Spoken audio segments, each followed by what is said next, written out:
Hello everyone, welcome to my channel the मल्होत्रास।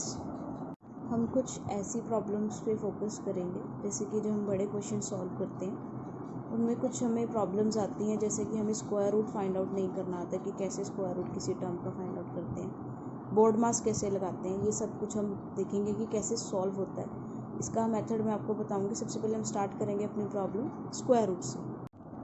आज हम हमारी फर्स्ट प्रॉब्लम शुरू करेंगे स्क्वायर रूट्स पे। स्क्वायर रूट्स के दो टाइप्स हो सकते हैं, एक प्राइम फैक्टराइजेशन मेथड और division method. Prime factorization method करना इजी है। बच्चे फंसते कहाँ पे हैं? वो फंसते हैं यहाँ पे डिवीज़न मेथड पे। प्रॉब्लम्स क्रिएट कहाँ होती है? प्रॉब्लम क्रिएट होती है डिवीज़न मेथड में। प्राइम फैक्टराइजेशन में नॉर्मली हमने एलसीएम लेना होता है और हमारा क्वेश्चन सॉल्व हो जाता है। आपको मैं ये भी बताऊंगी कि होता कैसे।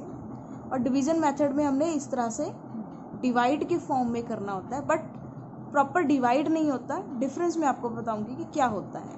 फर्स्ट ऑफ ऑल मैं आपको समझाऊंगी prime factorization method. Prime factorization method में सबसे फॉर एग्जांपल मैं आपको ले लेते हैं हम लोग 144।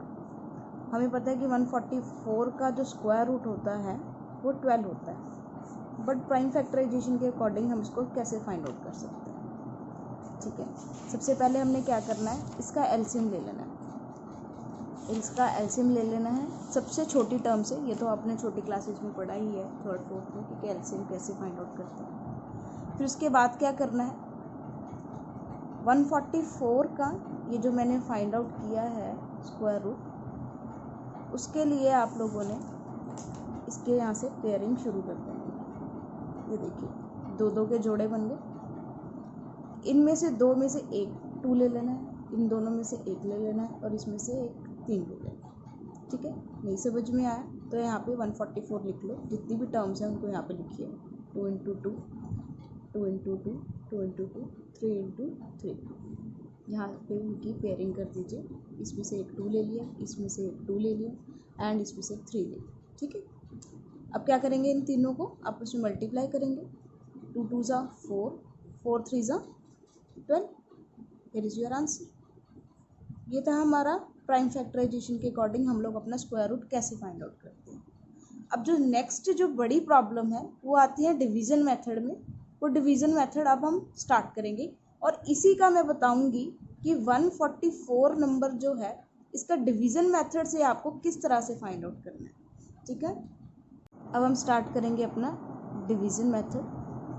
जैसे कि हमने प्राइम फैक्टराइजेशन में 144 लिया था, अब मैं आपको डिवीज़न मेथड से 144 को ही सॉल्व करना सिखाऊंगी। जब जैसे नॉर्मली हम लोग डिवाइड करते हैं, हम लोग करते हैं 144 अंदर लिख लेते हैं और टेबल पढ़ना शुरू कर देते हैं। जैसे 2 से डिवाइड करना है, हम पढ़ते हैं 2 × 1 = 2, 2 × 2 = 4, 2 × 3 = 6। ये ऐसे नॉर्मली टेबल पढ़ना शुरू कर देते हैं। But square root division method में इस तरह से कभी भी टेबल्स को नहीं पढ़ते हैं। जितना भी आपको टेबल को काउंट करना है वो आपको इस तरह से करना है।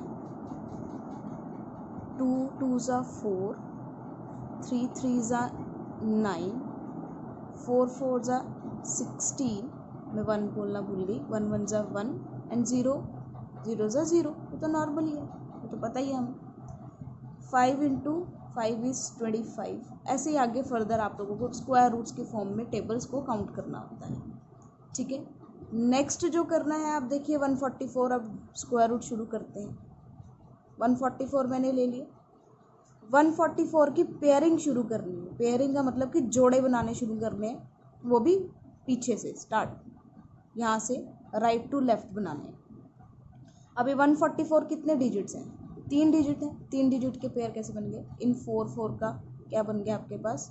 एक जोड़ा बन गया। हमारे पास अकेला क्या रह गया? 1। हमारे पास क्या बचा? अकेला 1 बचा। ठीक है, अब इसको सॉल्व करना है आपने। मैंने कर ली पेयरिंग। ठीक है, अब टेबल पढ़ना शुरू करते हैं। 1 × 1 = 1, 2 × 2 = 4। अब आपको दिख रहा है कि 1 के नीचे 4 तो आ नहीं सकता, ऑब्वियसली 1 × 1 = 1 आएगा। 1 × 1 = 1। इन दोनों को माइनस करा, 0। ठीक है, इतना तो डिवाइड वाला था। अब नेक्स्ट स्टेप क्या होता है कि आप इन दो टर्म्स को, ये जो यहाँ पे है और ये यहाँ पे है, इन दोनों टर्म्स को आप दोनों ने इसको क्या करना है? ऐड कर देना है। ऐड करके हमारे पास यहाँ पे क्या आ गया, 2 आ गया। ठीक है, अब डिवाइड में जब हम दो टर्म्स को एक साथ उतारते थे तो ऊपर 0 लगाते हैं, बट इसमें ऐसा नहीं होता क्योंकि स्क्वायर रूट है तो दो टर्म्स ही उतरेंगे एक साथ, 44। अब यहाँ पे मैंने लिखा है 2। ठीक है, अब 2 लिखने के बाद अब मैं क्या करूँगी, यहाँ पे देखूँगी, अगर यहाँ पे मैंने 2 लिखा है तो इसको यहाँ पे 0 के साथ ही मल्टीप्लाई करूँगी। अगर मैंने यहाँ 0 लिखा है तो यहाँ पे भी 0 से ही मल्टीप्लाई करूँगी। अब आपको पता है कि 0 0 था, इस सबको 0 ही हो जाएगा, तो 0 तो इसके नीचे नहीं लिख सकते। चलो नेक्स्ट देखते हैं कि क्या आ सकता है। 1 पे देखते हैं, 2 के साथ 1 लिखा है तो यहाँ पे भी 1 ही लिखना है। यहाँ पे भी 1 लिख के क्या आंसर आ जाएगा, 21। नेक्स्ट ट्राई करते हैं, 2 को 2 से करके देखते हैं। ये आ गया मेरे पास 2 2 4 22 को जब मैंने 2 से मल्टीप्लाई करा मेरे पास 44 आंसर आ गया। अब मैंने क्या करा, यहाँ पे भी 2 लिखेंगे और यहाँ पे भी 2 लिख के मेरा आंसर सॉल्व हो जाएगा और ये मेरा स्क्वायर रूट क्या हो गया, सॉल्व हो गया। ठीक है, अब मैंने जब प्राइम फैक्टराइजेशन करा तब भी मेरे पास क्या आया था, 12 आया है। डिवीजन मेथड से भी मेरे पास क्या आया, 144 का स्क्वायर रूट क्या है, 12 आया। ठीक है, ये तो थी छोटी टर्म कि 144 का कैसे फाइंड आउट करना है, ये थी 3 डिजिट वाले। नेक्स्ट मैं आपको बताती हूँ कि आपके पास 4 डिजिट वाले को हम कैसे सॉल्व कर सकते हैं। 4 डिजिट वाले को सॉल्व करने के लिए जैसे 2 3 0 4 कोई भी टर्म है, मैंने क्या किया, यहाँ पे इसको लिखा और इसकी पेयरिंग शुरू कर दी यहाँ से। ठीक है, अब टेबल काउंट करने लग जाओ। 1 1 जा 1, 2 2 जा 4, 3 3 जा 9, 4 4 जा 16, 5 5 जा 25, 6 6 जा 36। अब देखिए 23 के नीचे क्या आ सकता है। 23 के नीचे हम लोग सुटेबल टर्म देखेंगे, 25 तो इससे बड़ा है तो नहीं लिख सकते, तो 16 इसके नीचे लिख सकते हैं। तो मैंने क्या लिखा है यहाँ पे, 4 4 जा 16 लिख दिया। अब 23 में से आप लोगों को 16 माइनस करने हैं। बताइए कि 23 में से अगर आप 16 माइनस करेंगे तो आपके पास क्या आएगा, नॉर्मल सी बात है 7 ही आएगा। 4 और 4 को आप क्या करेंगे, सोचिए क्या करेंगे, इन दोनों को आप लोग क्या करेंगे, ऐड करेंगे। 4 + 4 = 8। नेक्स्ट स्टेप क्या होगा, आप लोग ऊपर से दोनों टर्म्स, ये जो टर्म्स है इन दोनों को उतार लेंगे, ये हो गया 704। नेक्स्ट स्टेप क्या आता है, अब 8 के साथ किस टर्म को मल्टीप्लाई शुरू करेंगे, 8 के साथ 0 0 जा 0। ठीक है, 8 1 जा, ये जो हो गया ये नहीं आ सकता। तो आपने अपना दिमाग लगाना है कि आपके पास कि नेक्स्ट कौन सी ऐसी टर्म है। आप हर स्टेप में ऐसे मल्टीप्लाई नहीं कर सकते। आप देखिए कि अगर मैं 8 को 8 से मल्टीप्लाई करता हूँ या करती हूँ, 8 8 जा 64 होता है, लास्ट में मुझे 4 चाहिए, तो यहाँ पे 4 आ रहा है मेरे पास, यहाँ पे 64, 8 8 जा 64, 64 + 6 कितना होगा, आपके पास 70 होगा।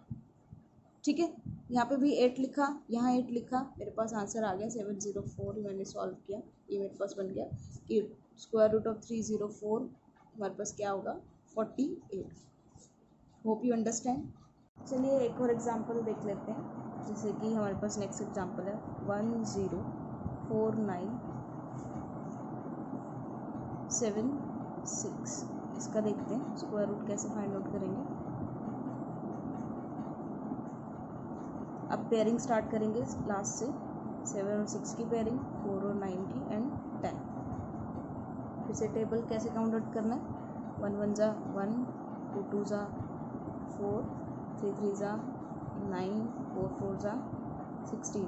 कैसे टेबल नहीं काउंट आउट करने हम लोगों ने, कैसे काउंट नहीं करने हम लोगों ने, 2 1 जा 2, 2 2 जा 4, 2 3 जा 6।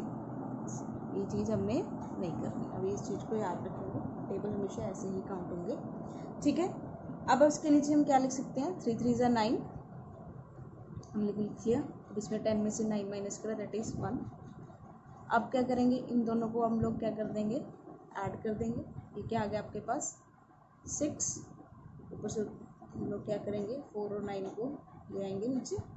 ठीक है, अब इस 6 के अंदर 6 के साथ किसको मल्टीप्लाई करेंगे, 3 3 जा 9, 3 6 जा 18, नहीं आ सकता, 2 2 जा 4, 12, आ सकता है इसके नीचे, लिख लेते हैं आप। आएगा आपको 25, ठीक है।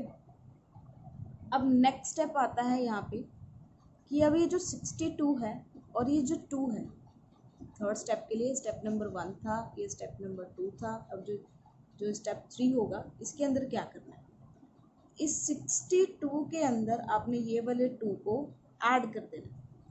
62 के अंदर 2 को ऐड करेंगे, आप लोगों को पता है कि क्या आएगा आपके पास 64। 64 मैंने यहाँ पे लिख लिया। अब फिर से वही चीज़, 64 के साथ सुटेबल टर्म क्या आएगी, 64,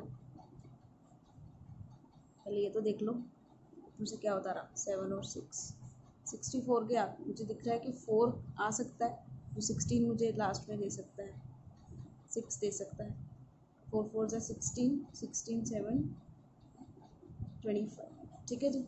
यहाँ पे मैंने क्या लिखा, आपके सामने 4 लिखूँगी और यहाँ पे भी मैं क्या लिखूँगी, 4 लिखूँगी। ये मेरे पास 2 5 7 6 कंप्लीट हो गया और मेरे पास यहाँ स्क्वायर रूट 104976 से इसका स्क्वायर रूट क्या आएगा 324 आएगा, ठीक है, क्लियर है।